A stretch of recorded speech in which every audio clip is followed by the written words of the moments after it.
Bravo. Merci. Alors, cet homme est fou, hein, mais il n'est pas dangereux et inversement. Allons-y, Soren. Alors, chers auditeurs, chers sensationnalistes, équilibristes du bon mot et de la formule toute faite, Julie, petit Michel, bonjour. Comme tout être humain normalement constitué, je suis doué d'une curiosité étonnante quand on ne me demande aucun effort personnel. C'est pourquoi, quand il a été question de me pencher sur notre invité du jour, je me suis fait aider d'une cellule psychologique, car c'est la première fois qu'on m'enferme sans préparation dans un studio avec un casseur de cailloux. Oui, alors on m'a bien interné lors d'un séjour en échange scolaire dans un 2 pièces pendant une semaine avec un militaire birman, briseur de tibia, simplement parce que je lui avais tendu la main en public. Mais ça, c'était il y a bien longtemps et je garde encore de ce voyage un souvenir ému du plâtre posé par le médecin de la Croix-Rouge à mon retour à Paris. Je suis donc définitivement muet devant notre invité, incapable d'un bonjour. Je préfère répondre à son courrier, c'est ce que je fais de mieux. Alors, première lettre. Oui, une première lettre de Harry Belafonte, crooner en métal, qui dit... On n'avait pas de nouvelles d'Harry depuis longtemps. Ah ouais, mais ça y est, il est de retour. Hein. Alors, monsieur Voileau, après l'ouverture de ce nouveau musée de minéralogie, seriez-vous intéressé par le musée éphémère de la plaque minéralogique que je m'apprête à ouvrir à Senlis entre le samedi 1er et le dimanche 2 juin prochain? Pour info, il y a des tickets resto à la clé. Ah, quand même.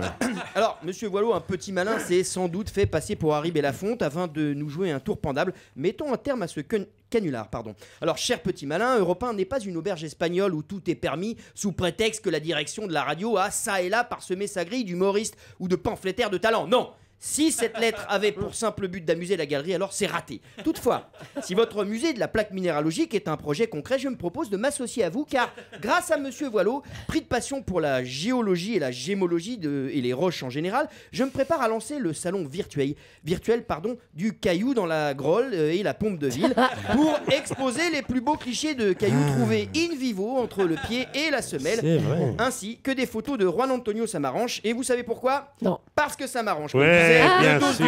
Voilà. On salue Juan Antonio. Oui, ça fait longtemps qu'on n'a pas entendu parler de lui. Alors, une deuxième lettre de Olivier qui buzz en snow, facteur de... Qui buzz en snow. Ouais, en snowboard. C'est bien. Voilà. J'ai compris. Facteur de distribution d'enveloppes en série qui dit...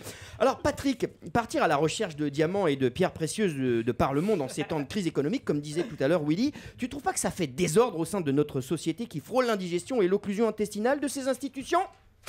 Monsieur Voileau, cette lettre pourrait être facteur de controverse à moins d'y répondre avec fermeté, donc je fermette. À vous fermette. Là. Voilà, c'est un verbe. Alors, Je fermette, tu fermettes, vous fermettez. je fermette ma gueule. Attention, cher Olivier Besancenot, Patrick Voileau parcourt le monde poussé par sa passion de la gémologie, mais aussi des hommes. Sur son Facebook, on le voit en photo partager une table avec des mineurs du Tadjikistan. C'est bien vrai, vous avez passé à table avec ces gens-là. Un repas frugal à base de boulettes de granit en sauce, de tranches de diamants sur lit de phalange de gaucher, un régal pour les yeux, un carnage pour les dents. Et alors on comprend mieux maintenant pourquoi, à force de bouffer porte nawak, les mineurs de diamants et les gens du peuple en général ont les dents gâtées. Cette réflexion est frappée au coin du bon sens et c'est ça qui lui fait mal. Ah oui, c'est vrai. Troisième lettre. Une troisième lettre de Gina Lolo Bridget Jones, comédienne plantureusement généreuse, qui dit Gina. en septembre 2012, tu postais, Patrick, sur ton Facebook une photo suivie du commentaire suivant: j'aime tailler du Sri Lanka dans un pli. Alors, pourrais-tu être plus clair? C'est-à-dire un peu moins sombre. Alors, oui, un gemme est une pierre fine. Ce commentaire indiquait donc l'origine de la pierre présentée en photo. Mais si ce courrier avait simplement, alors là, attention, l'intention manifeste et malveillante de me traîner sur le terrain boueux des jeux de mots grossiers du type j'aime tailler du Sri Lanka, mais j'aime aussi tailler une bavette avec un pote au comptoir, ou j'aime tailler une pipe dans une bonne racine de bruyère à Saint-Claude dans le Jura, parce que c'est dans le bois, ce bois-là précisément, qu'on fait les meilleurs calumets. Alors là, attention! Ce genre de gaudriole cramoisi ne me plaît pas du tout et je préfère mettre un coup de patin direct. Voilà, parce que si je ne le fais pas, je vais dans le mur direct, Michel. Ça, c'est un coup de patin. Ça. Ouais, qu'on soit bien d'accord. Voilà, j'ai bien fait de freiner, sinon j'allais dans le mur, je partirai là-dessus. Mais avant de partir, je ne vais pas dire au revoir à monsieur Voileau, je vais plutôt lui dire bonjour Patrick. Bien ou bien? Très bien.